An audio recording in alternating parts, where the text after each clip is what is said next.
Welcome back everyone to the Prairie Collections Vault.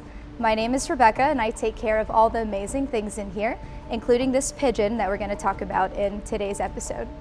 This is episode 1 of our new collections mini-series, Dangers in the Vault. Today we're going to talk about taxidermy objects, specifically our pigeon friend here. So he came to the museum in 1964 and we recently learned a scary fact about him, that he contains arsenic. As early as the 18th century, taxidermists were using arsenic in order to preserve materials like this pigeon. They would most frequently turn it into a soap and actually rub it on the creature's skin, and this would protect it from pests and also just keep it stable for as long as possible and prevent it from smelling bad or decaying, which is something that they were struggling with for a long time. Last year, we were lucky enough to actually test this guy to see if he had arsenic. So through a partnership with the Children's Museum of Indianapolis and Newfields, they brought in a portable XRF reader. XRF stands for X-ray fluorescence. And we pointed the machine at this guy for 60 seconds. And after 60 seconds, we were able to look at the chart that the machine put out, and we realized that this guy is dripping with arsenic. The pigeon has 10,633 kilo-electron volts. You can see on the chart that arsenic spikes at around 10.5, and the arsenic spike on this chart is huge, especially compared to the presence of other elements on the pigeon. He is very, very dangerous to be around. You might be asking yourself, if he is so poisonous, why do we keep him around?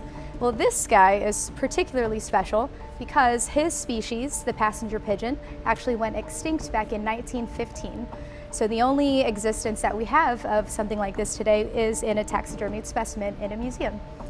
Taxidermied specimens are very common in museum collections, especially in a museum like the Field Museum, where you learn about older creatures and science and things like that. But here, we mostly have things like furniture and ceramics and agricultural equipment, so he is our one and only taxidermied specimen. In museum collections, it's obviously important to take care of objects. That's why we're here. However, with objects like this, it's important to take care of yourself also. So when you're handling an object that is suspected to have a dangerous material on it, you definitely want to wear nitrile gloves to protect your hands. Arsenic can be absorbed through the skin.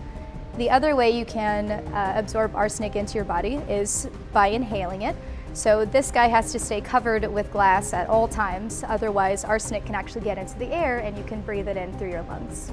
If you have any taxidermied animals in your house that are pre-1980, you can check for arsenic without an XRF reader by looking closely at the skin, and if you see white powder, then you should be a little concerned and maybe get that checked out by a specialist.